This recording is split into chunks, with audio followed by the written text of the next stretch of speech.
basically, what we are claiming is that if we track XA and ZA and XB and ZB, this will give us the whole information about our system. And if we interpret this as the real states, then we have a local realistic theory.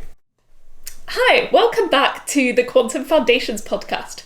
I'm Maria Villaris. I'm a PhD student researching the foundations of quantum information here at the University of Oxford.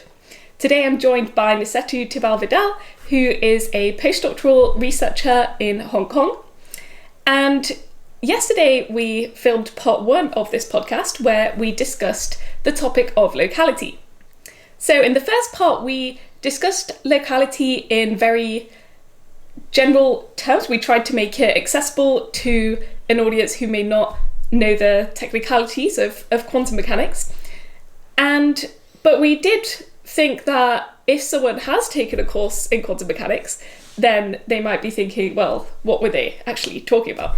And the kind of punchline of what we discussed yesterday is that the common narrative that entanglement and these tests of Bell's theorem prove that quantum theory is not local realistic is not true, because there are other approaches where quantum theory is local realistic if you change your underlying assumptions. And so we talked about that in quite general terms, but now we want to dive into the technical part more and show you what we were really talking about mathematically when we were discussing these topics. So that's what we'll do in this part of the podcast. Sure. So,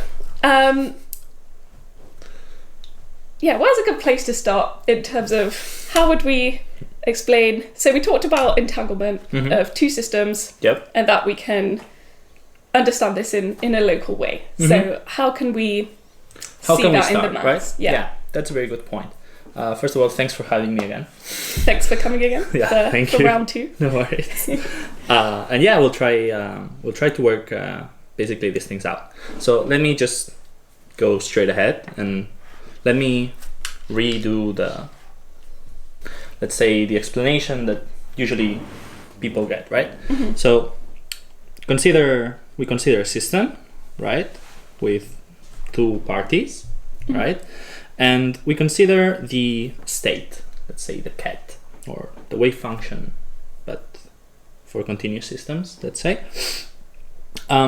And we consider these 2 qubits. So what we need to imagine is that we have qubit here, one for Alice and one for Bob, right? Okay. So basically the idea is that we start with both states being in the 0, and so it's separable. So there's no correlation whatsoever between Alice and Bob, right? And then the usual scenario to generate entanglement is we have Alice here, we have Bob here, right? And we do Hadamard.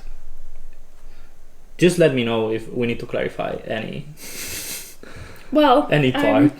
Just let me know. We'll assume a background in quantum circuits and quantum information theory, and I'll drop in some links in the description if you don't know what a quantum circuit is and you want to find out. There's lots of great resources online, but yeah, we can use Hadamard's and CNOTs and CNOTs and things. No, just in case. Yeah. All right. Thanks for checking. No worries. Right, and then we perform a CNOT. Right. I never know how to draw it, but yeah, looks good. Yeah, thanks. So we start like this, and this 0 after the Hadamard becomes 1 over square root of 2 of 0 plus 1, right? And when you input this state in the CNOT, the CNOT controls on this 0. Sorry, I should draw on this 0, and then it does not change this 0 here. However, in the branch where we have a 1, not gate is applied to this 0. So what we end up getting is this entangled state here. All right, so this is the entangled state that we will just work with. Okay, so as we said yesterday, according to Bell, right, if now we perform kind of an experiment, right, where we have shared resource that is given by this psi AB, right, we distribute the two particles, one to Alice's lab, one to Bob's lab, let's say, and now these perform measurements, right, and let's say that they can measure in the X basis and in the Z basis, right? Then what we would get is this scenario where the outcomes of Alice and the measurement outcomes of Alice and the measurement outcomes of Bob will always coincide, right? So yeah, and the fact that this depends on the free will of Alice and Bob to choose the measurement scenario, we said that this was crucial. That they can independently choose if they're going to measure in X or measure in the Z basis. Yeah, these are the two, let's say, properties that we want to measure. That we talked yesterday, that we made that silly example of the sock, like the number of holes in the sock and the color of the sock. Yeah, so this is the Heisenberg uncertainty principle properties that you can't measure simultaneously. Exactly. Yeah. But here it's just X and Z. Let's say it's less fun. Yeah. So exactly. So then when you do that, every time that Alice and Bob pick the same basis to measure, I don't know what I did. I think it just zoomed out a bit. Okay, sorry. Go back. Right. Cool. Every time they pick, so they randomly choose, they flip a coin, whatever, to choose the measurement basis. Every time the measurement basis agrees, the measurement outcomes also agree. Okay.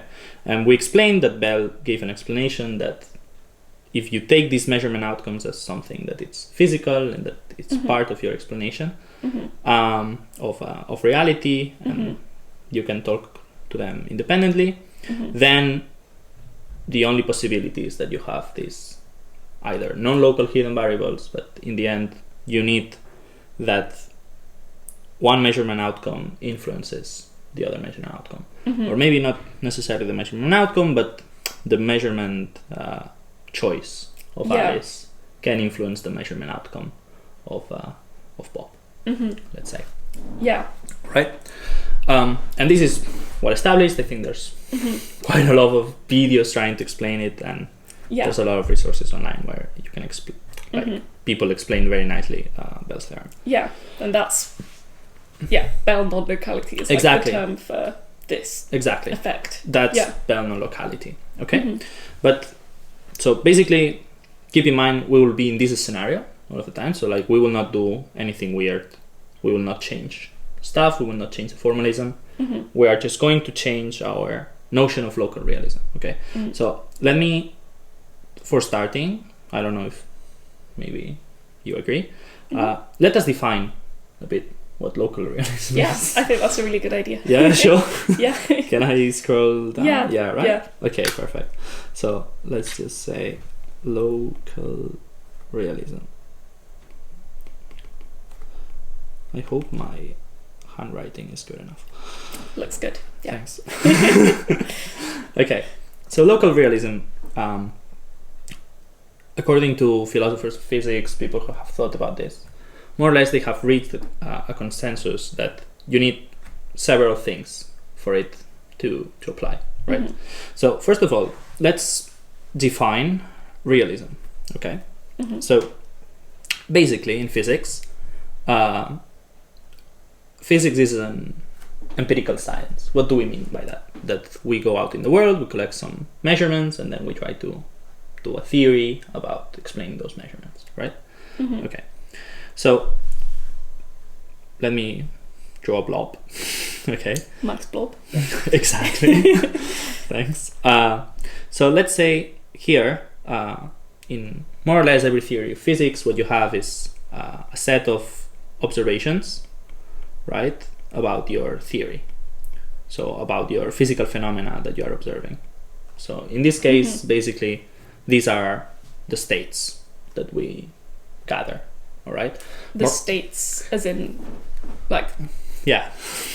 So the quantum states, as in, what's the wave function of your system. Yeah. Your system can have different wave functions, and you can, by making lots of measurements to your system, you can determine which wave function your system is in.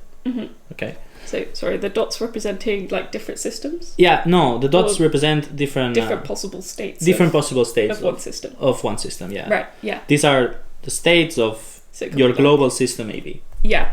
All right? Right, yeah. Does that make sense? The joint system, this is the space of possible states that this joint system Exactly. can be. Yeah. Exactly. All right.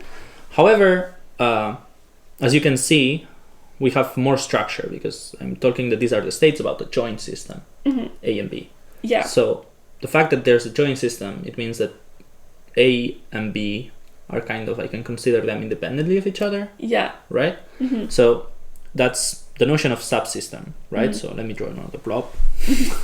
One for A and one for B, right? And then you can collect all the states, let's say, which basically what they do is all the local observations that Alice in her lab can have. So this is the physical description of the situation that Alice can do using the measurement tools that Alice has. So independently of Bob, she can try to characterize what's in her lab. Yeah, so each of these dots is a different, something that Alice could measure just her system, and from those outcomes, she can uniquely specify one of these dots corresponding to the state of her system just from her measurements. Yeah. Exactly. So this, what we call is the reduced state of the system for Alice. Okay? And similarly for Bob. So let me just draw these nice pizzas. Okay. So then what we want, in general, is we want, okay, but I should be able to deduce what properties of the system Alice will see if I have the full knowledge of the properties of the joint system of Alice and Bob together. Does that make sense, or should I repeat it? That if you know psi AB, if you know psi AB, there must be a way that I can deduce row A, and must be a way that I can deduce row B. In the sense that, so if I know in which of these dots I am, there must be a map that uniquely tells me where these, which of these dots Alice will be, and which of these dots Bob will be. Yeah, right? Which seems kind of intuitive for the notion of being able to define subsystems, that you need to be able to split your joint state into these subsystems, otherwise it kind of loses meaning if you can't do that. Exactly. Yeah. A nice way to summarize this is if you have the full information about the physical properties of the joint system, you must be able to deduce the full information of a part of the system. Let's say, so one of your subsystems. Yeah. Right? By definition of subsystem. Exactly. Yeah. Exactly. Yeah. 100%, right? Okay. But all of this has nothing to do with existence and things existing. Like this has to do with just observing stuff. Okay? Yeah. All right. Then the notion of realism is that you have another thing here, let's say. So this section, let me call it, this is the section of things we can measure. These are observable stuffs, observable properties. Yeah. Right? Yeah. Information we can retrieve from the lab. Exactly. Yeah. 100%. But this has nothing to do, so this has more to do with epistemology, like just the knowledge that we can obtain from the system, rather than the properties that make the system the way it is, let's say. Yeah. Okay? So the term realism, basically what it means is that here you will have some set of states, let me call them S for state. All right. Creative. Yeah. Exactly. Which are some mathematical entities that represent the constitutive properties of the physical system that we have. What does that mean?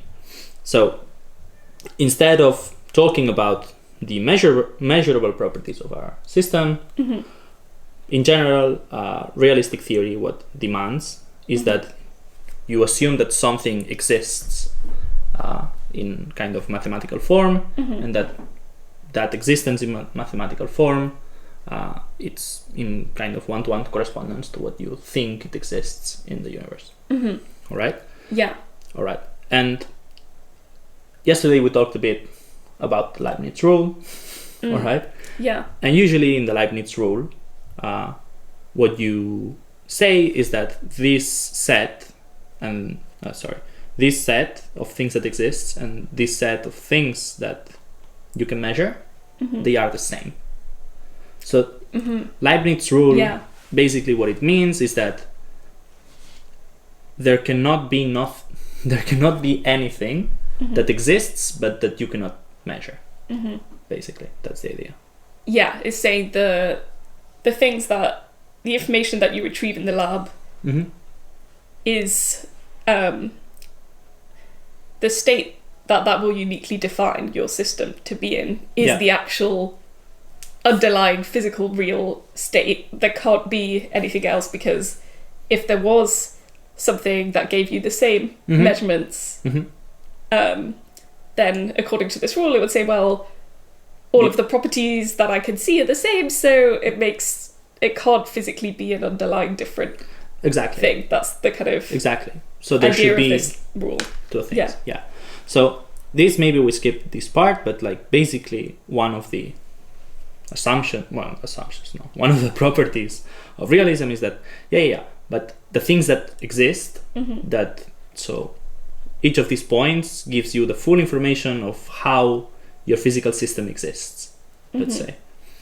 All right, but this for sure needs to give you a map on all the observable properties that you can see in your system, right? So it's important for realism that the underlying entity that you're saying is the physical thing will uniquely pinpoint the properties that you'll observe. Exactly. Yeah. Because otherwise, like, you do not have a... Yeah, otherwise it's like incomplete. Right? Exactly, it's incomplete. Yeah. Because it can't explain what because like... seen. Exactly. Like if we are seeing something, it's because of some fundamental existence and fundamental reason of this existence that we are observing this property. Yeah. Right? Yeah. Okay. So basically that's realism. Okay. So that you have these observable properties. We know that these are in terms of subsystems. And basically what we are saying is that, sure, in order to have a realistic theory, we need a set of things that we think that exist, and also that from them we can deduce the observable properties. Okay. However, however, as we discussed with this Leibniz principle, is necessary that from each S we can deduce our phi, let's say, but the other way around is not necessary. So right? the Leibniz direction is not necessary. Exactly. Yeah. So there can be, in general, if you are dropping Leibniz rule, you can have two different constitutions of the state of your physical system. Like your physical system can inherently be different. However, every time you measure it, you obtain the same properties in both cases, right? Yeah. So we have kind of, this is possible. Yeah, so there's an asymmetry in these two directions. That one of them is required for realism. Yeah. The other one is a principle that some people might conjecture, like Leibniz. Exactly. But it's not a necessary condition for having realism. Exactly. As a self-consistent idea. Yeah. Perfect. Yeah. 100%. So in general, we can think that this set is bigger than this other in a kind of sloppy way, but yeah. Yeah. Okay? So Leibniz says they're the same. If you relax that assumption, then it's like a bigger set with that as bigger. Some many Mathematicians to one mapping. don't get angry. Bigger set. Okay. Okay. All right. Okay. No, yeah, sure. Okay, but what is locality then? Okay. Okay. So what is local realism? This is realism. So like you see that the real states, it doesn't matter that like they are. You just need, in order to have realism, you can just have something that is.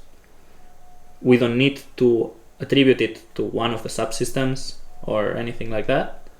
So you just have a global state, the global configuration of your particles. It's enough to give you the global configuration of your measurable properties. Yeah, because in both these sets we're talking about the joint state of AB. We've not said anything about Exactly. the subsystems in Yeah, this makes sense. mapping. And since there is a mapping from SAB to PsiAB, and there is a mapping from PsiAB from row to A, measurable subsystem properties. So like you have a mapping also from here to here by just following this path first, and then you go down. Yeah, so you can go from underlying physical state to observable properties of each subsystem. Exactly. Yeah. Yeah. So that's fine. All right. So now, what do we mean by local realism? So local realism, we need to satisfy some properties. So the first property is that. The first property is that this, how it's called, that we have kind of a similar breaking of this big set of states, right? So, well, wait 1 second. Instead of saying this, can I erase? Yeah, here's the erase. It's on the erase now. Yeah. Oh, sorry. Okay. Yeah, maybe we can cut that out. So this is realism. Now let's say, what do we mean by local? This is the whole point of this podcast. So, important. Quite important, Yeah. So, what do we mean by local? First of all, we want to put this notion of subsystem into our real states. So this we will call real states. This we will call, observable states. Let's call it. Yeah. Why not? Okay. So we want this notion of subsystem to be in the real states. Okay. So basically what we do mean is that we want some structure, right? Some mathematical structure of the local states in A and the local states in B. Right? Yeah. Yeah. And similar to the observable case, we want that if we know a global configuration, we can go down and we can go down to know which local real state we have. Yeah, so if we have a mathematical description of the real joint state of A and B, then from that we can deduce the mathematical description of the real individual states of the two subsystems. Exactly. So first condition is that you are able to talk, so that you are able to talk about the real states of our subsystems. Okay? Yeah. Then you also want that these real states satisfy this. Let's say that from the real state in B, you can deduce the observable state in B. Right, yeah. Does that make sense? So similarly, how we asked here at the joint level at the AB, we also want it at the subsystem level. Yeah. Right? Similarly for A, but I don't want to draw many arrows. Yeah. All right. All right. So like, this makes sense, right? Yeah. Yeah. That's cool. And similar to before, this set can be bigger than this set, right? Yeah. But at least needs to be as big because you want to retrieve all these properties from the real properties of the system. Let's Yeah. say, for the real composition of the system. Yeah. Configuration. I don't know. All right. So this is the first term. And this term, together with this second property, it's what we call the property of separability. Now let me talk about the second property.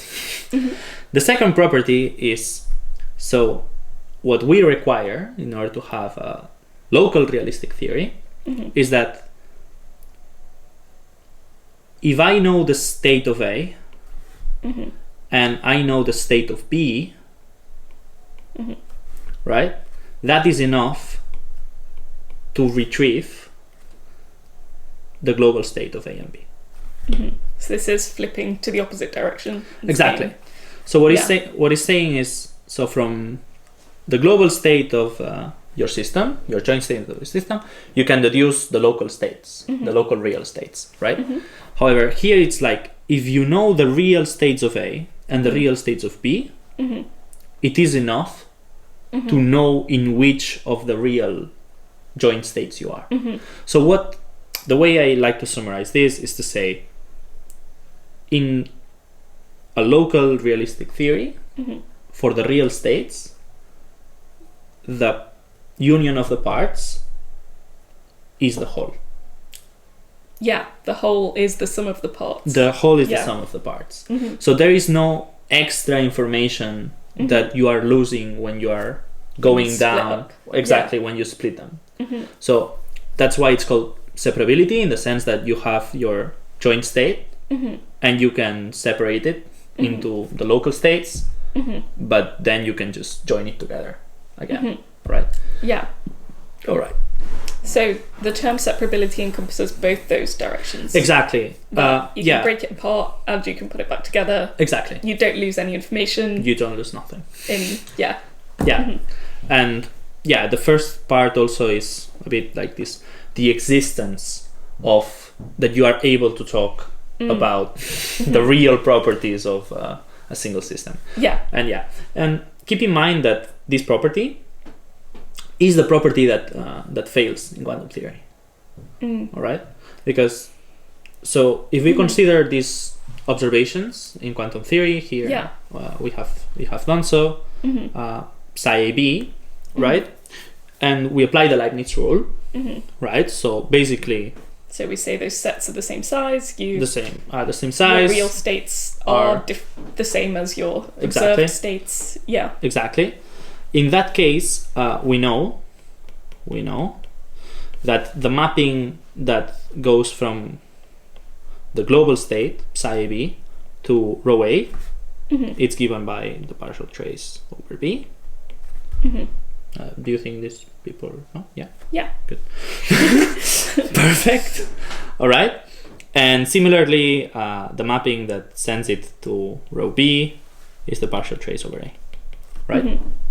However, we know, it's easy to see, that we can have two different global states, psi AB and phi AB, different Greek letters, that means they are different. Yeah. All right. However, they can have the same rho A and the same rho B. Right? For example. Yeah, for example, let's just say, so 1 over square root of 2, this state that we mentioned before, when you take the partial trace of A or B, like you see it's symmetric, so it doesn't matter, you obtain this, the maximally mixed state for, they are the same, so let me not write it. Yeah. Sure. However, if you pick this state, global state, that is different from them, you also obtain this. Yeah. So we have this, you can go from the joint state, either psi AB or phi AB, down to these individual reduced states, which are this Maxwellian mixed state. Mhm. But because they're identical in both cases, you can't uniquely go from them back up to reconstruct what the overall state of both is. Exactly. Because it could be that one, or it could be the other one, or Exactly. it could be some And- other states. And this Yeah. makes sense because, like, basically what we are thinking is the information that Alice has Mhm. about the system and the Yeah. information that Bob has about the system, it's not enough to know the information, the whole information Mhm. of the joint state of Alice and Bob. Mhm. Because they might have these entanglement correlations Mhm. that you are losing them when you are ignoring Bob when you are calculating the properties of Alice, or vice versa. Mhm. Okay? Yeah. So, in this sense, if you consider quantum mechanics and you want to be realist about it, so you think that your states in quantum mechanics are real, Mhm. in this sense that we mentioned, Yeah. local realism and you want to input the Leibniz rule, Yeah. then local realism fails because this separability property, Mhm. especially Mhm. the second property, right? Mhm. Because the first property you can talk about. You can go down, but you can't go back up. Exactly. You Yeah. can go down, but you split, cannot go but back. you can't Exactly. recombine. Yeah. Perfect. Amazing. All right. Because there is a second part of locality, which is the part that most people know about, right? Mhm. Which is the fact that if I do something here, I cannot influence something over there, Mhm. right? And this makes sense, and it's tied to this notion that the subsystems need to be independent, Mhm. right? Because if I am a subsystem, you are another subsystem, Mhm. if some internal change in me affects you, Mhm. that means that you are not kind of independent of me. Yeah. Right. And then we're not really subsystems. Yeah, of the exactly, whole, right? because So it's kind of part of, what would make us sometimes split. it's conflated with the whole notion of subsystem, Mm. this fact that you need this independence between the two, Mm. and it's a bit tied together with this separability condition that I mentioned above, right? Mhm. But then let's just put it into maths. So mathematically, right? Sorry, let's say 3. We say that's no action at a distance. Mhm. So here there's two different terms that sometimes people mix them up. One thing is no action at a distance. Mhm. So action at a distance is this thing that we said, like influence. Mm. Okay? Even unobservable. Exactly. Any influence. Any Yeah. influence. Right. Not necessarily something that you can use to communicate or something, just any influence. Exactly. But then there is the other property, which is no signaling. Yeah. Hmm. No signaling is this property that you cannot change, you cannot make a change that is detectable.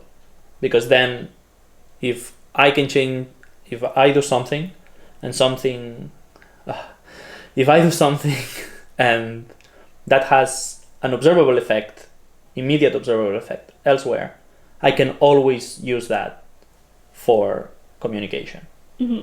and faster than light communication. Mhm. And that's a principle of physics Mm. that we don't think the universe behaves in this way. Yeah. No one disputes that. Yeah. I think. Yeah. Yeah. So this is the point we made yesterday. Hmm.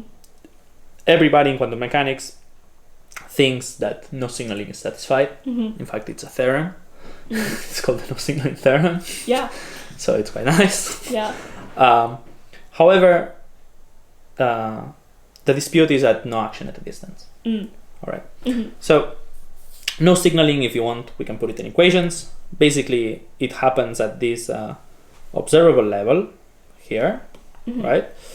Where basically what we want is that how was it? One second.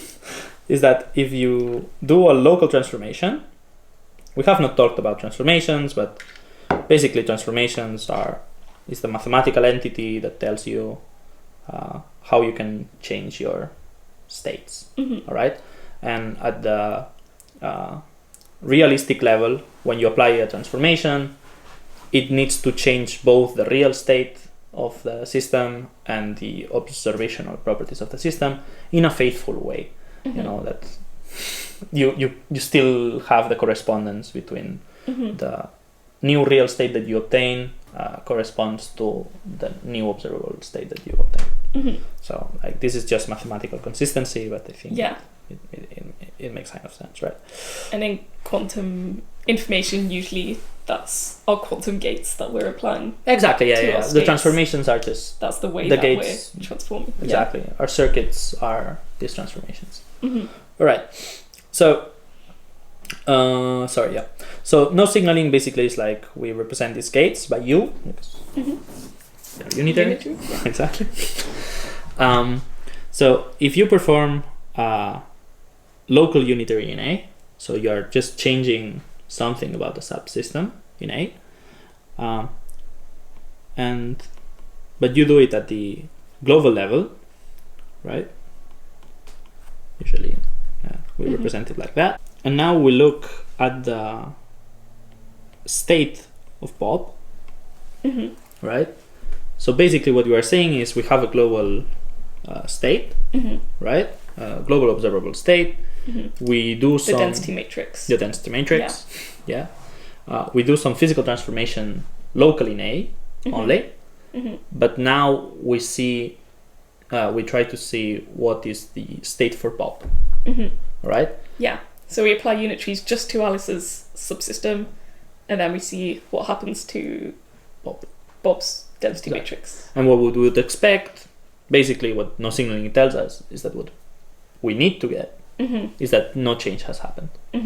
So basically... Yeah, Bob's density matrix has to be exactly the same as before, otherwise this would violate no signaling. Exactly. So this is basically the no signaling condition.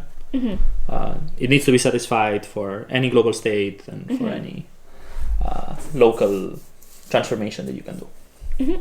Right? So this is no signaling. Nobody disputes this. Everybody, this is a theorem in quantum mechanics. Everything is fine. Right. However, we can have the same version, but at the real state level. And that is no action at a distance. So basically the same intuition that we are saying, okay, there's nothing can change over there if I'm doing something local here.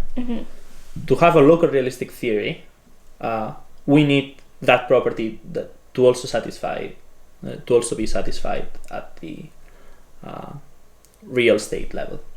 Does that make sense? So basically, let me just give a bit of notion. So we had our states AB. I will call the map that reduces to the local states pi A, because it's projection, basically. SA. And basically we want the same property. So we want that when we reduce to our state of Bob, right? When we have applied some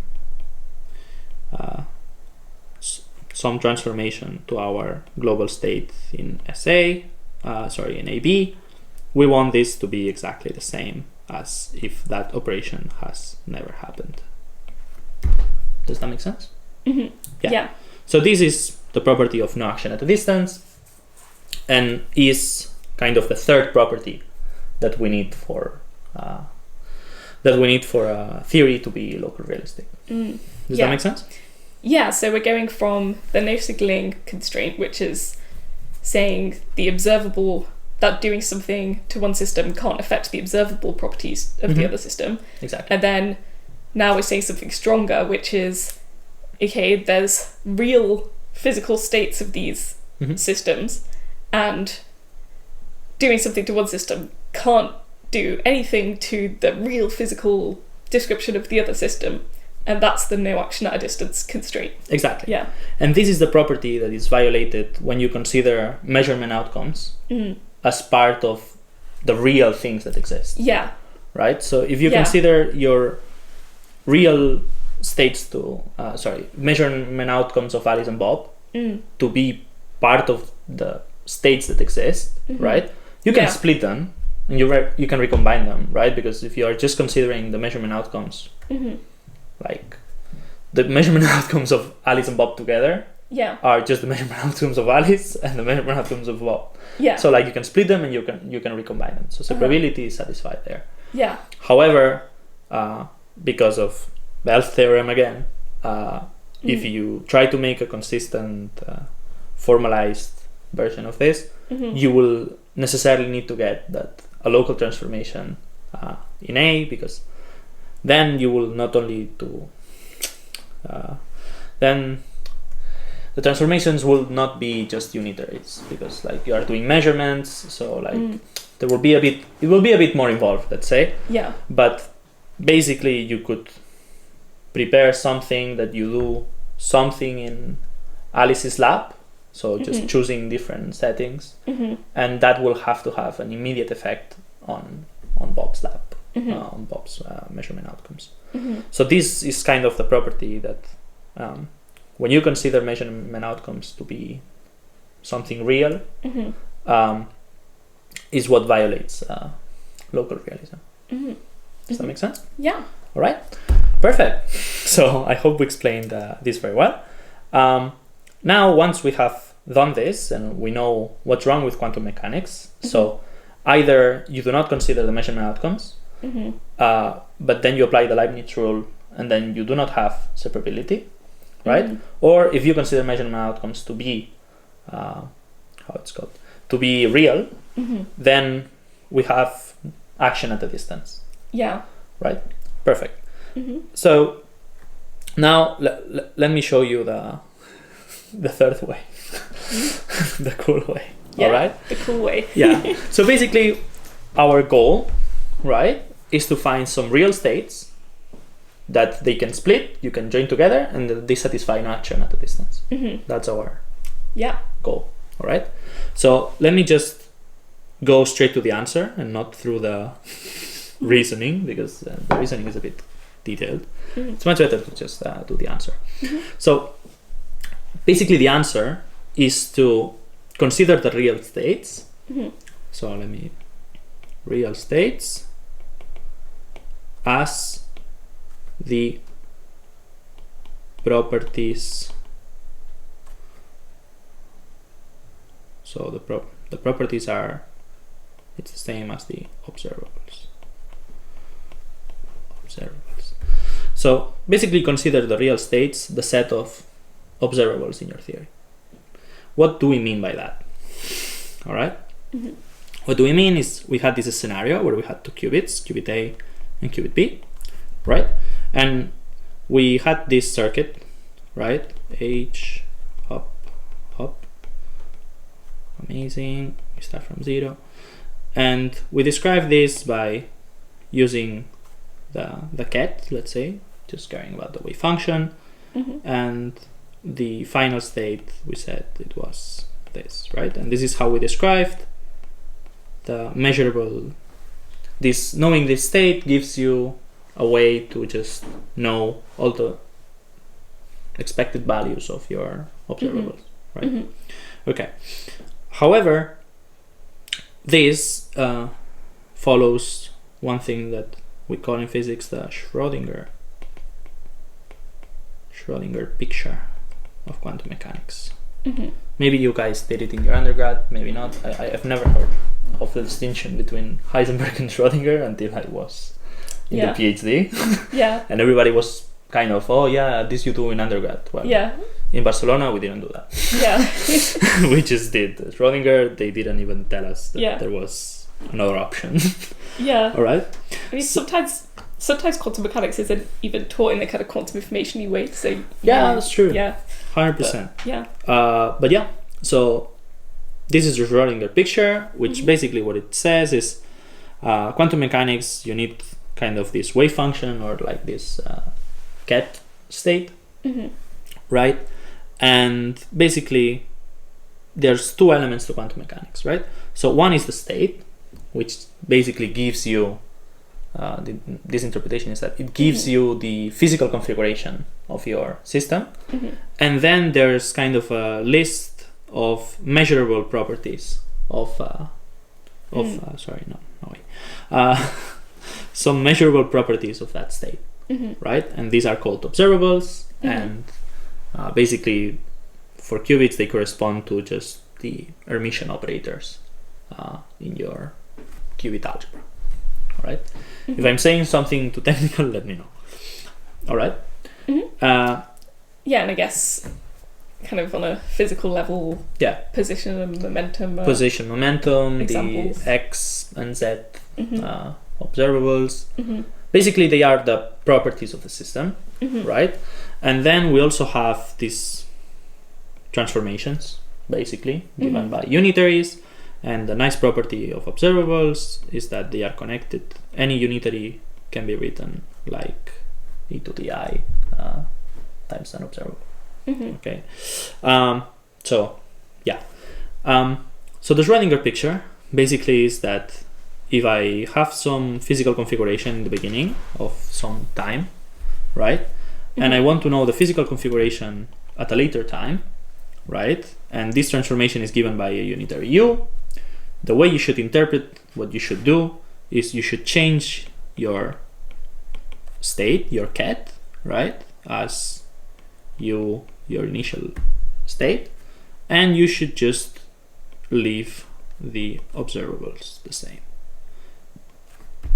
All right. So then, like when you want to measure the expected value of these observables at a later time, what you obtain is given by this equation, which is you need to take the trace of O times U phi U dagger. So this is the expected value. Sometimes it's denoted like this, the expected value of O under the state psi. All right? Yeah. All right. And this is Schrödinger. However, in the beginning, when quantum mechanics was being developed, there was kind of this fight between Schrödinger and Heisenberg, which is one of the other proponents of quantum theory, where Heisenberg understood it in a different way. Because Heisenberg was like, no, this is just connecting to classical physics. It's like, no, why would I evolve the initial conditions of my system? So instead of doing, what I need to evolve is the position and the momentum of my. So I need to evolve the physical variables, not the initial conditions, let's say. And this is kind of a long debate in physics, which is like the difference between active and passive transformation. So maybe you guys have heard about it, but basically it's in the same context here. So this, when you say in connection with classical mechanics, is this something that people kind of discuss in the context of classical? Yeah. So like people in classical mechanics, like you discuss this difference between active and passive transformations, especially when you are doing coordinate transformations, because sometimes to solve a dynamical equation, what you do is like you change your coordinates, right, and then it's easier to solve. But then that can also be seen as a change in kind of a physical system that you're doing. Yeah. So it's kind of related, basically. Yeah. All right. So Heisenberg, basically what you do is no. Like psi of t is just psi. It's a constant of motion. I don't care about it. It's just kind of an initial condition. It's a boundary condition. What does change is the observables, and they do change in this way. Okay, why do they need to change in this way? Like maybe somebody's like, no, like I always thought that when you need to evolve your state, like you need to put u here and u dagger the other side, like as in here. But this is because like you want to obtain the same expected values, right? So, and we know that the trace is cyclic. Maybe. The trace is cyclic. The trace is cyclic. So basically, the trace is cyclic, which means that this operator here, you can bring it kind of like around and you can put it here, and you should get the same trace. Well, you get the same trace, not you should. Well, You will. you will if you do it everything correctly, unless you have made a math mistake. Yeah. Okay. So this is the same as this, right? Psi. Right. So here on top we were interpreting that we were kind of getting these brackets, right? And what we were interpreting was we are leaving O fixed, and we are we are leaving O fixed, but we are evolving the ket psi, right? Yeah. However, here you can interpret that instead what you're doing is like, oops, it's going a bit slow. I don't know. You are evolving your observables, O, but you are keeping your ket psi as fixed. All right.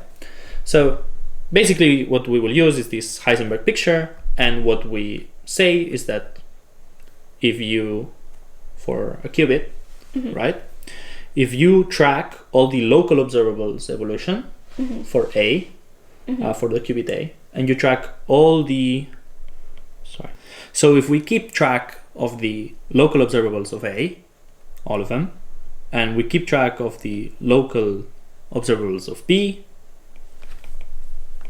this will be our real state of the system. All right. And basically you just need to know the initial state as well. You need kind of like for reference, but since we are not tracking it, it's kind of redundant. Yeah, in a sense. because it's fixed. Yeah, it's not fixed, changing with time. Yeah, so. Exactly. So it's kind of part of your real state, but it's not the important part of your real state. It's just kind of a reference to know. It's kind of your initial condition. But yeah, so it's important that you need to keep in mind that it's there, but it's not the important part of our discussion. Let's say it's just a constant, right? So, so how come? How come just tracking local observables, you can have the full description of the global system? Well, this is because of a property that quantum mechanics has, that basically any global observable, right? So global observable in AB can be written in general as a sum of, let me call it I, B, I, some coefficients I. So it can be written as a sum of products of local observables in A and local observables in B. Okay, so basically you can decompose any global observable in terms of sums of products of local observables in Alice and Bob. Right? Okay, let me take a sip of water. Thanks. I think you need it after all this explanation. Thank you. That's fine. Well deserved. Yeah. All right. Okay. So so this is how it will work, this magic trick that we're going to perform. Exactly. So seems like magic, but it's just quantum theory. Exactly, it's just quantum theory. Okay. Exactly. So here, what I want to emphasize, right, is that all we care about for our physical situation, right? All the observable properties that we have on the right side, they all can be retrieved from these expected values of all the observables of the system, right? So if you give me the list of all the expected values of your observables, I can retrieve psi perfectly, like one-to-one. Like you can retrieve the observable state. Yeah. Because these are just... This is the individual psi? Yeah. Of one of the subsystems? No. Or we're talking about the both? global one. Yeah. Right, yeah. So from the observable expectation values of the global state, we can retrieve the global state vector. Exactly. Yeah. Yeah, we can retrieve the global state vector because basically the global state vector is the minimal way to have all the information about the measurable properties of the system in a very compact way. Okay, so basically our goal is, if we find some real states, okay, that with them we can deduce these expected values, we're done. Yeah. All right. So if we could find real states of individual parts A and B, and from them we can get these joint expectation values. Exactly. Then from those joint expectation values we can get the joint state vector. Exactly. So if we can find that, then we know that our descriptions of the individual systems gives us complete information about all the observable properties of the joint states. Exactly. That's what we're aiming for. Exactly. That's what we're aiming for. And yeah, keep in mind that we also want the separable condition, so we want to split things up and then recombine. And also we want to make sure that there's no action at a distance between these things. And also we want to make sure that from the local real states in A, we can deduce row A. And from the local real states of B, we can deduce row B. All right? Yeah. But yeah. So lots of things we require from this that we require. Yeah. Some of them I will not prove them, just for sake of time. But we'll refer to papers. Exactly, and I hope you guys believe me. Check out the description. 100%. Yeah. Okay, so basically, like making use of the cyclic property of the trace and using the Heisenberg picture, what we are seeing is that if we know the unitary evolution of all the observables of the joint system, then we're good. Like, because then we can just plug this object that we know in our description. Since we have been keeping track of this constant as well, we can calculate the trace. Since we have this object that evolves over time for any observable that we want, we get any expectation value of any observable that we want. Therefore, we can know what psi of t is.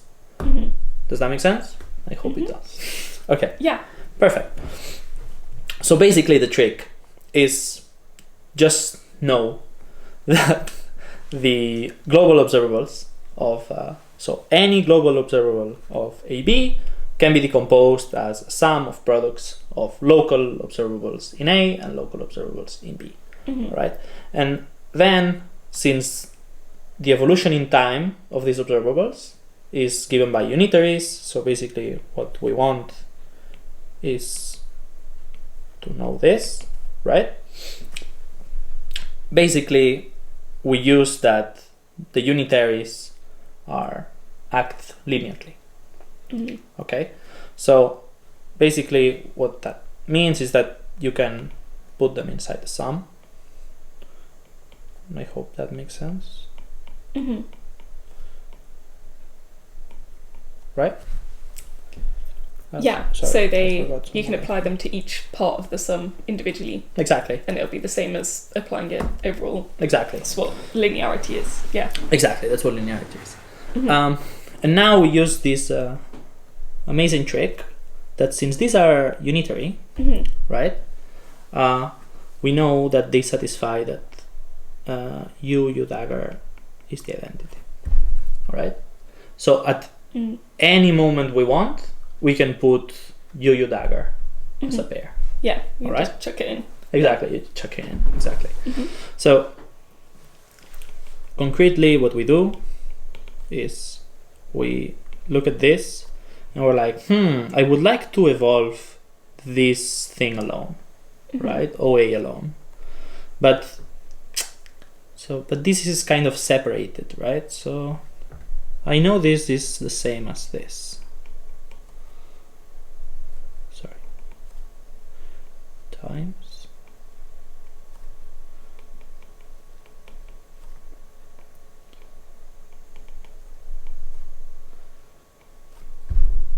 Right? Are you convinced? Have I done something sketchy? No, you just Yeah. split it into something with the identity in the other subsystem. Yeah. Exactly. And as we said, now we can plug this here, right? Yeah. So let me do it in this sloppy way. I don't know if it's... so we're just putting the UU dagger, the identity, into the middle of the... A part and the A part and the B part. Yeah. A part and B part, right? Oops. Sorry. So basically what we are seeing here is the following. So notice that this is the observable evolution of OA alone. And this is the observable evolution of OB alone. Yeah. Right?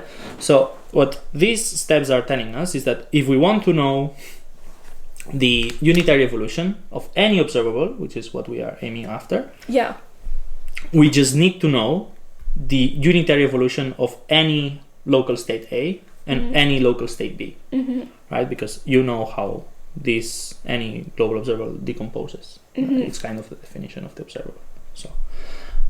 So basically we have reduced our goal from just knowing this evolution of these global properties to just know the evolution of all the local properties. Right?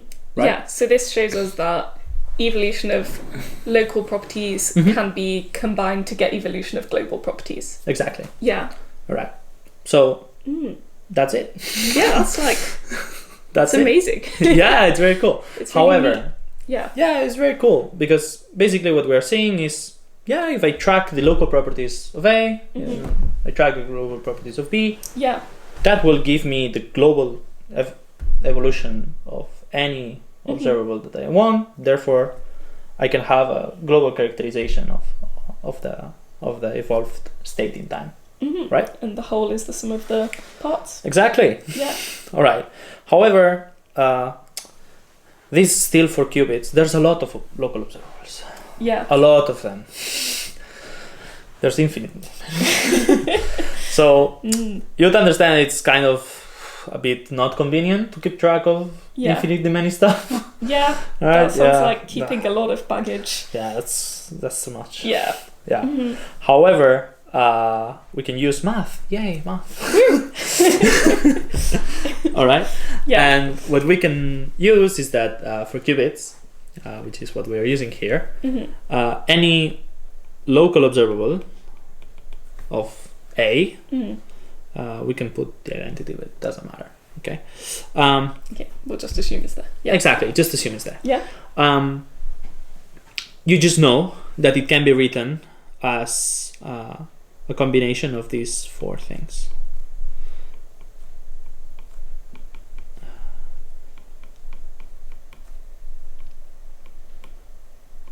Okay, so the notation I'm using here is basically this is the Pauli operators. Maybe you guys have seen them kind of like this,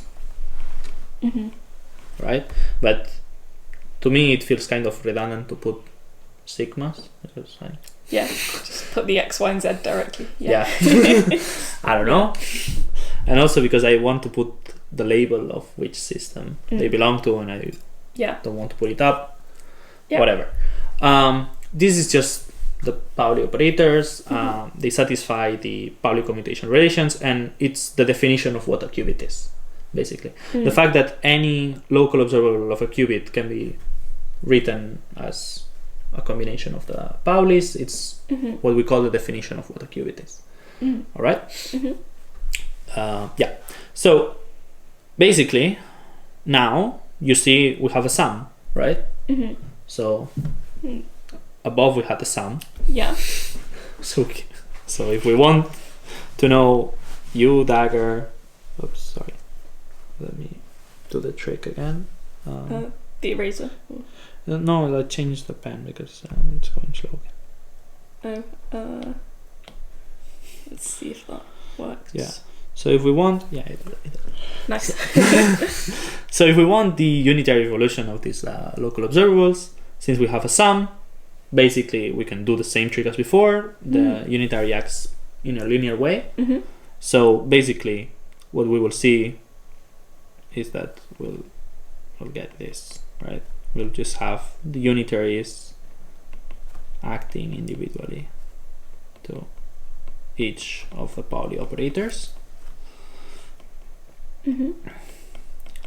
Yeah, I want to make a technical note in the sense that we are choosing the Pauli operators because they are famous and they are convenient and we know how they work.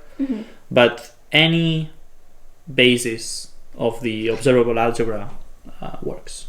Like there's nothing special about Pauli, just that it's just one choice. It's just one choice of which is particularly convenient because for historical reasons and we have worked a lot with it, but you could we're used to it. Yeah, we used to it. You could just pick a different basis. Yeah. All right. Just small technical note. Sure.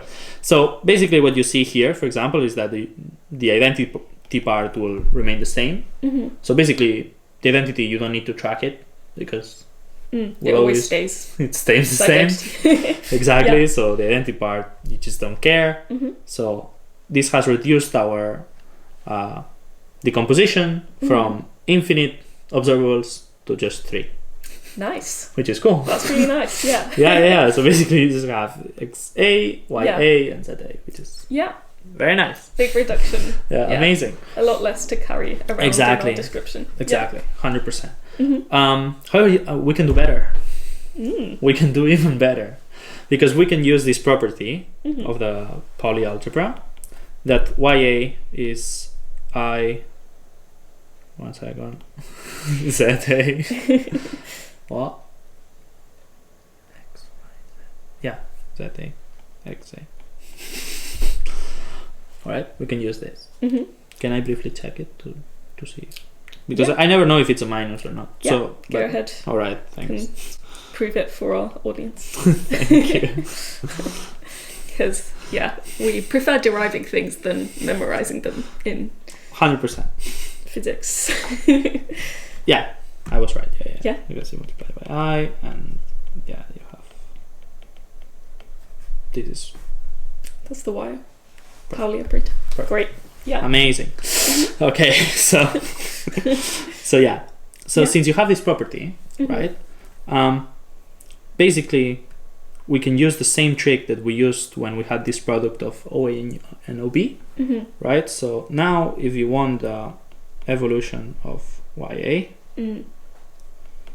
what you can see is that this is linear, so you don't care. So we have this, right? However, here there's an identity. It's hidden, but it's there. Right? So since it's hidden, we can do just this. Nice. Yeah. Right? Feels like a magic trick. Yeah. It's very sneaky. Yeah, it's a bit sneaky. Yeah. I have this identity. I'm gonna pop in my unitaries. And, exactly. So basically, what we are seeing here is that if we know the unitary evolution of X and the unitary evolution of Z, we can deduce the unitary evolution of Y.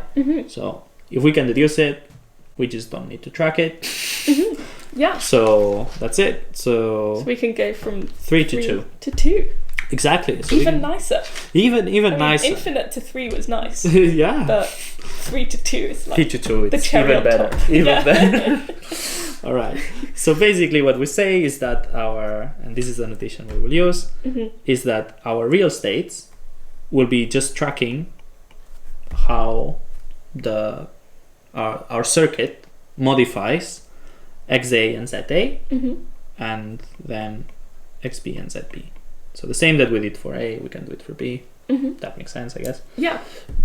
And we will just so keep in mind that some global unitaries can be acted here. Like this is the whole point, right? So these can be changed to something that depends on XB or ZB. By applying something to both systems. Exactly, by applying something collective. If it's qubits, then a 2-qubit gate. Exactly. Yeah. Yeah.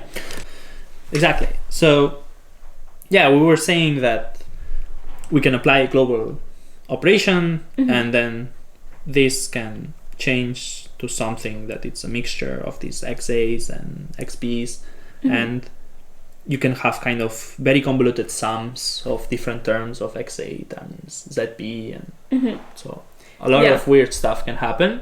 However, we just need to track two objects, which is quite convenient. So as each of these objects, the xa, the za, as they evolve over time, as like joint unitaries are applied, they start to become these complicated sums of things that include the objects that initially were describing a different system. Exactly. But since they've interacted, they now can become part of the object describing the first system, because it now depends on 100% things that have been... It depends on the state of the second system after a joint interaction. And so we have these individual objects, but they become these complex sums as they evolve over time. 100%. That's a very good point. So now let me just make a quick note, which is we use 2 here, okay? However, there is another trick where you can use just 1. Oh. Yeah, this is very cool. So you can have 1 object per qubit, which is quite neat. Yeah. And this is just a side note. We will use 2 because for most things it's better for the calculations, but just to know that it's like more practical. Yeah, it's more practical to just use 2 because they are emission, so they have nice properties. But just a quick note that if you define this operator,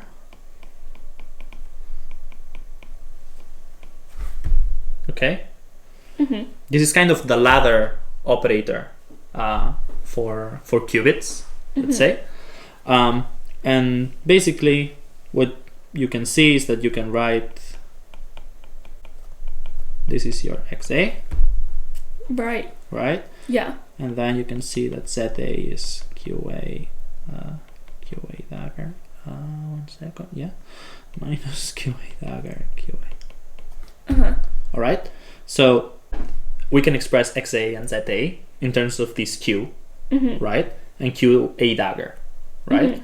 So, and we can see that here we have a sum, right? So basically if we track qa and qa dagger for the same reasons as before, we can deduce the evolution of xa. And similar for za, we have a sum, even though it's with a minus, it's a sum, okay? So if we can track qa dagger or qa dagger qa, it's enough to get za. To get a z. However, we can use the same trick of, hey, here's kind of the identity in between the two. So basically, again, if you know the evolution of qa and qa dagger, it's enough to know the evolution of xa and za. Yeah. So, but basically, now you may be wondering, okay, but you have changed xa and za to qa and qa dagger. What's the gain? You promised me 1. Yeah. We still have 2. But then there's this trick, that if you do this, now you take dagger. So you obtain this. The evolution of qa gives you the evolution of qa dagger. By just taking the dagger. Yeah. Which is cool. Yeah. Actually. That's really nice. Yeah. So basically you can just use qa. Yeah. And I find it quite neat that for a single qubit you only need 1 object to track. Yeah. However, for some calculations that we will do now, it's just not convenient. Yeah. All right. But it's nice to know that you can do that. Yeah, you can do that. Just tracking a single object. It's tracking a single qubit. It's very neat. Yeah. I like that. Yeah. So basically, what we are claiming is that if we track xa and za and xb and zb, this will give us the whole information about our system. And what we are claiming is that if we interpret this as the real states, then we have a local realistic theory. Okay, so let's just briefly check. Okay, clearly separability is satisfied because basically I'm choosing the real states of A and the real states of B, and I'm defining the joint real states SAB as literally just one and the other, grabbing them. Yeah, so you're defining the joint state as The collection. combining the individual states. So exactly. So basically, if I want to split them, it's like, okay, I just forget. Yeah. And if I want to rejoin them, it's like, yeah, sure, just. Yeah, so separability is explicitly satisfied. Yeah. Here. Yeah. It's a bit more convoluted. There's some technicalities, but Refer to the papers. papers. Go to the papers if you want the full details. Yeah. Okay, but you can see how separability is. So we just need to check no action at a distance, right? Yeah. But no action at a distance is quite simple also, because basically no action at a distance was what do we want? We wanted that if we applied UA, right, to the joint thing, so basically also UA acts as dagger. Here you will see. So we apply UA to SAB, right? Our SAB is this, right? UA. Then we take the projection to Bob, right? We should get the same thing as the projection of Bob of SA. Yeah, so this is what we said earlier with the kind of stronger, realistic version of no signaling. Exactly. It's no action at a distance. Exactly. You have to have Bob's state be independent of what the unitaries you apply to Alice's Exactly. part. Yeah. 100%. And basically, we can just work it out. Like, we want this to be satisfied, right?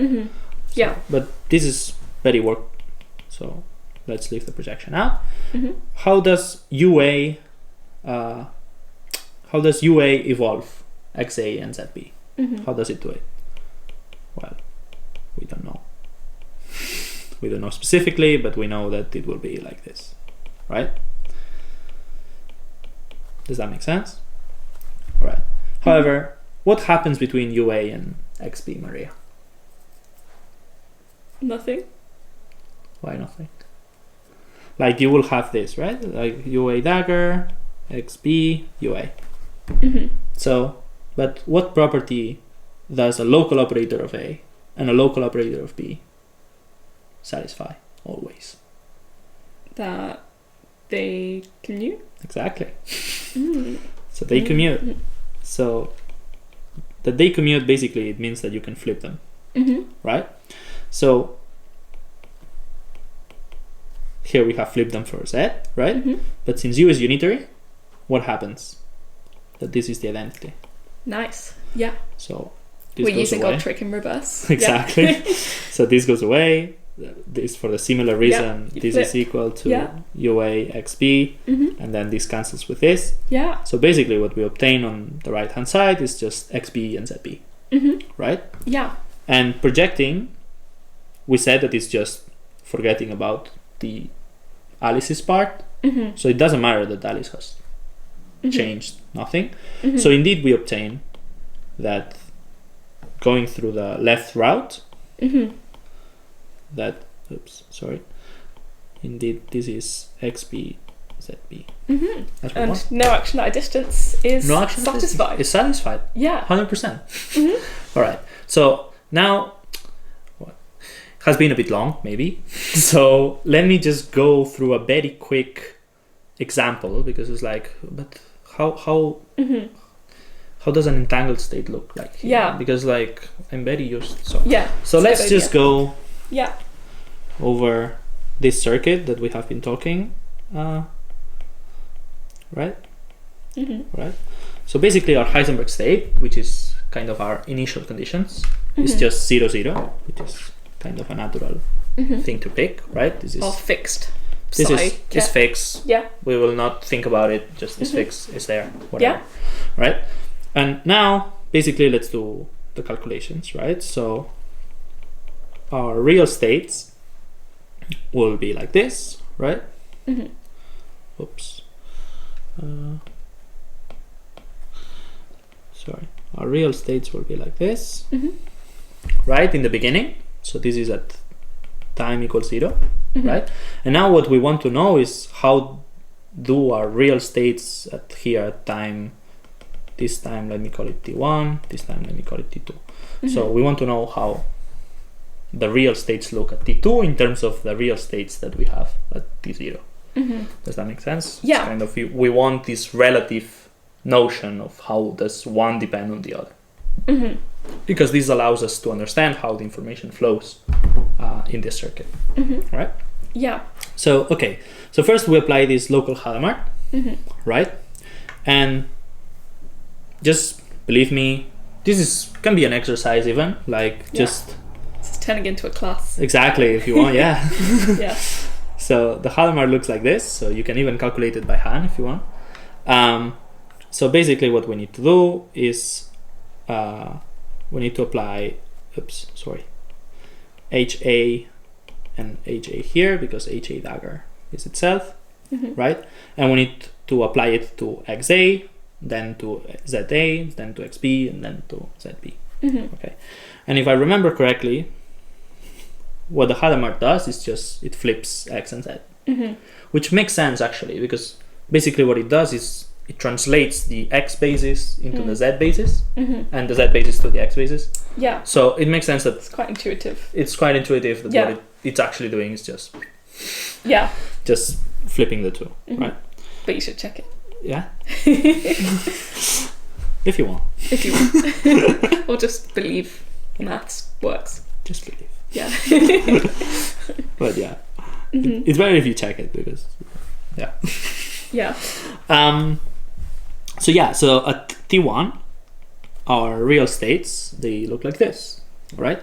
Why have I not bothered to calculate the local Hadamard on XB and ZB? Because as Maria has said before, this is a local Hadamard on A, so it will always commute with local observables of B.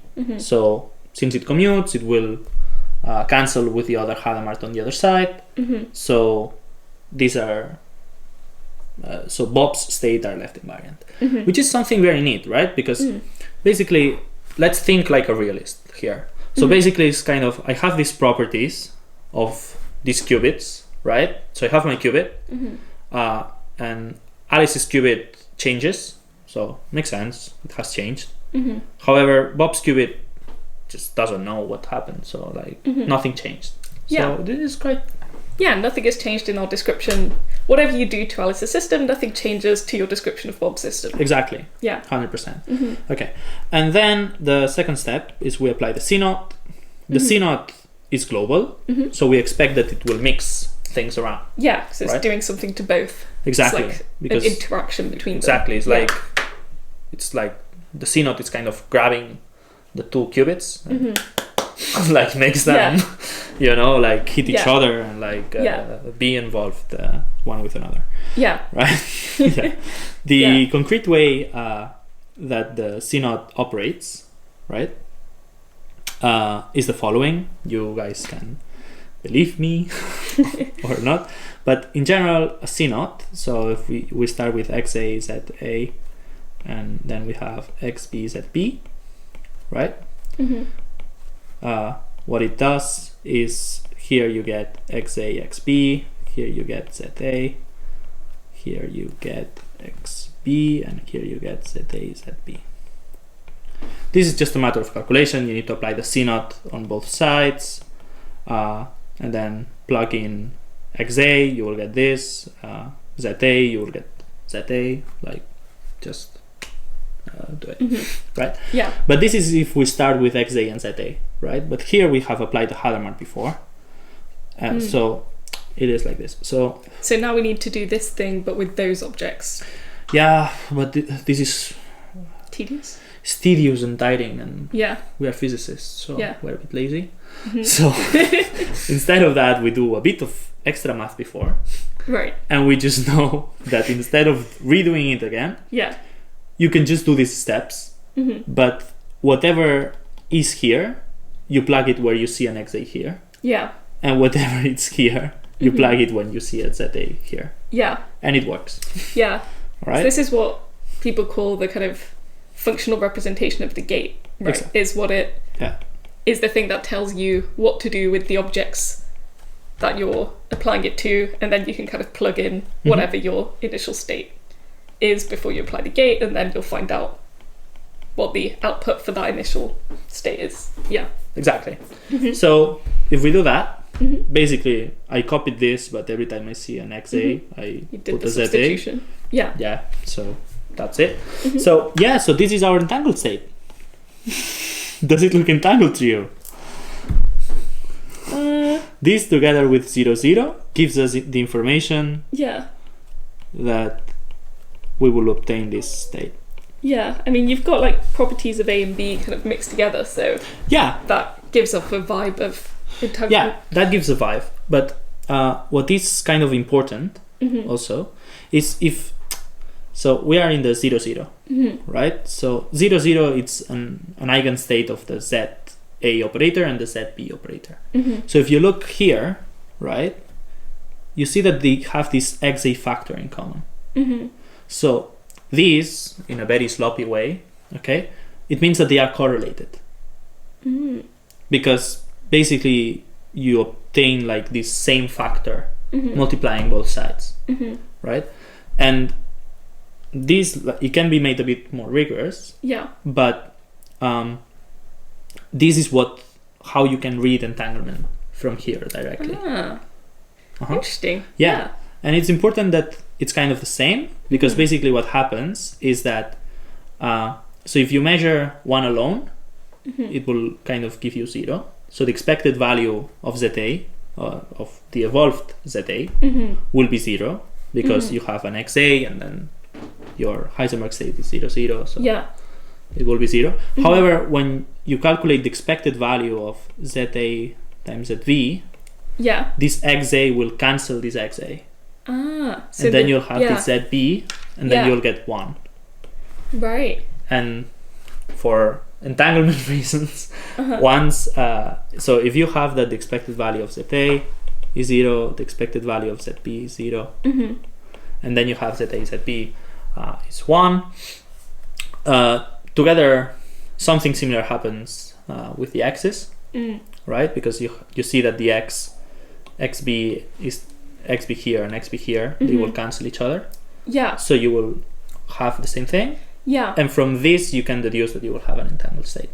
Yes, this is the mechanism by which you end up with the situation of the things you observe from the individual systems not giving you the information that you observe from the joint systems. Yeah. And so here you can see I can actually get more information from measuring my joint systems than from my individual systems.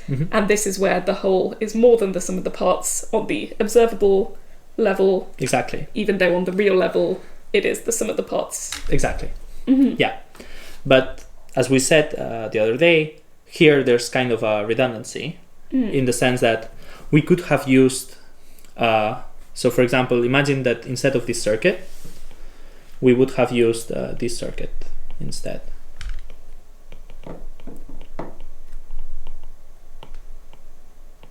And we start from 0, 0. Again.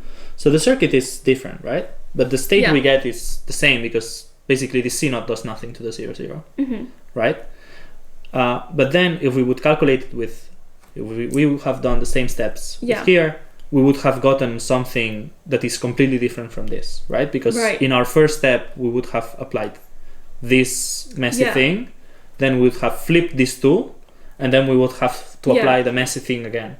Yeah, because the objects would already interact Exactly. at the beginning, Exactly. even though it doesn't do anything to their state vectors. Yeah. Exactly.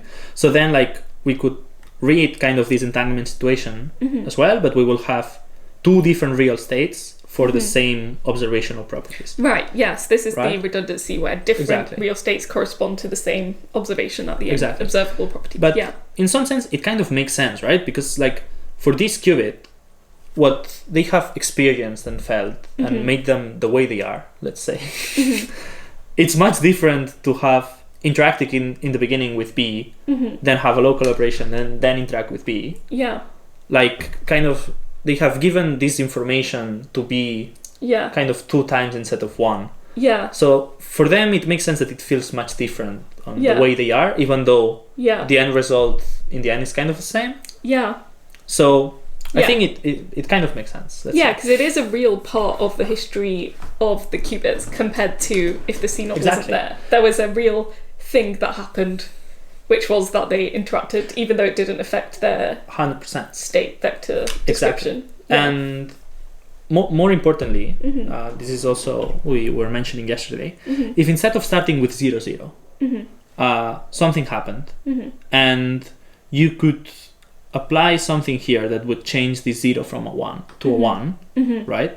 Yeah. Then this, you would have not to change this tracking, you would only need to change the initial conditions, let's say, and then the final state that you would get from the second circuit and the first circuit, it would be completely different. Yeah. Right? So the expected values later and the observables, observable properties that you would measure, if you would change this this initial state, they would be completely different. So it makes sense that this keeps track of all that process, because this tracking is, if you have seen, is completely independent of the initial condition. Yeah, so it's like a special case that, in this example, it's a special case that when it's 0, 0, the first C0 acts trivially. If there was a different state going in, the C0 would be really important in affecting what observable states you get at the end. And so, it makes sense that the behavior of the C0, the fact that it did something to these inputs, is physically important, because for a lot of the possible initial states, it would actually affect it in a non-trivial way. Exactly. And just to finalize a bit, it is 20 past, so we should. It's okay. Yeah. Just to finalize, the last thing. Let me just say that we will not calculate it, but it's good exercise to do at home.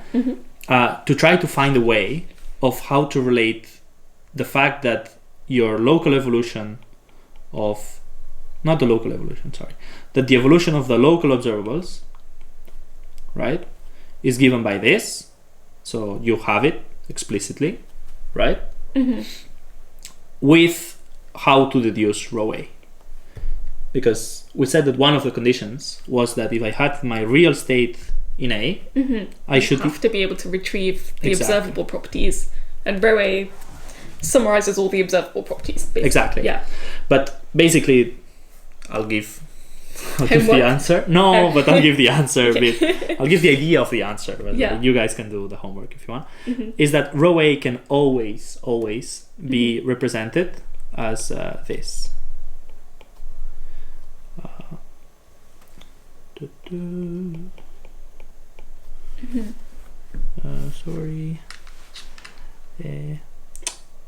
Sorry. Rho A of t, let me say. Right. So rho A, as it evolves over time, has this expression in terms of the observables as they evolve over time, and the initial state is the 0, 0. Exactly. Yeah. And here, OA, just pick the Pauli operators and the identity, and you're fine. Nice. Exactly. So basically, if you know the time evolution, you plug it here, you calculate the trace, and then that is a factor that multiplies the observer without time being time evolved, and then that's how you think about it. And you can check it for yourselves if you want. That's really nice. That's very cool. And just in the end, so we did like this kind of simple circuit, but check the papers, because there's very cool stuff using these real states that they are local to explain Bell scenarios and to explain teleportation protocols. So you can explain teleportation in kind of this local mechanism, and basically the punchline there is that when you send the classical information from Alice to Bob, when you're doing the teleportation protocol, basically, since there is no classical bit in the universe, you're actually using the quantum properties of the communication to transmit this this information. Yeah, and I made some videos about these with IBM Quantum on the Qiskit YouTube channel, so I'll link them as well. There's one on the kind of EPR paradox type setup, and then one on quantum teleportation where, yeah, I use exactly this approach to track the local flow of information, as is also explained as some papers, which is what I based those videos on. And yeah, so it's not just a kind of neat mathematical expression for showing that you can have a local realistic formulation. It's actually, it tells you things about physically what's happening in protocols like quantum teleportation. It tells you things about how information is flowing and what physical properties the systems involved in those protocols have to have for them to work. So it's actually telling you things about the physics of what's happening, as well as being really nice and neat and philosophically satisfying. Yeah, and it's nice to understand your qubit there, you know, like as a real thing that then has these properties given by this piece of math, and that you can actually think that something is happening to it. Like I don't know, at least I visualize physics a lot like that. Like same. When I visualize, I don't know, electric fields, like I imagine like the photons, like, you know, like going up and down. So it's kind of it's nice that for quantum mechanics you're able to do it as well. Yeah, and like you said in the previous part, it helped with your research on anions. Kind of, having this perspective helped you create new tools for describing them, and so that's really nice. Yeah, it's exciting. Yeah. Yep. So shall we wrap up? Yeah, let's wrap up. Are there any final comments you want to say? I think we've covered thanks for making thanks for making it this far. Drop any comments if you would like that we expand some notion, or if you would like it to see this approach linked to some other problems that you might think, and just let us know what you guys think. Yeah, we look forward to reading your comments. Thanks for joining us on this kind of class. I felt like I was in a class. Okay, sorry. No, that's a good thing. Okay, I was learning. Okay, that's nice. Yeah, thanks Nicetu for explaining all of this. No, thanks for having me. Nicetu has a plane to catch, so we're gonna wrap up. Thanks for making time to do this during your visit. Thanks. And thanks for joining us, and like and subscribe. Like and subscribe, yes, thank you. And join us next time for more discussions about cool things in foundations of quantum physics and latest research and understanding long-standing ideas. Looking forward to it. Yeah. I want to learn with the future videos as well. So. Yeah, great. It will be great amazing. To have you there. Sure. Yeah. Okay. Bye-bye. Bye-bye.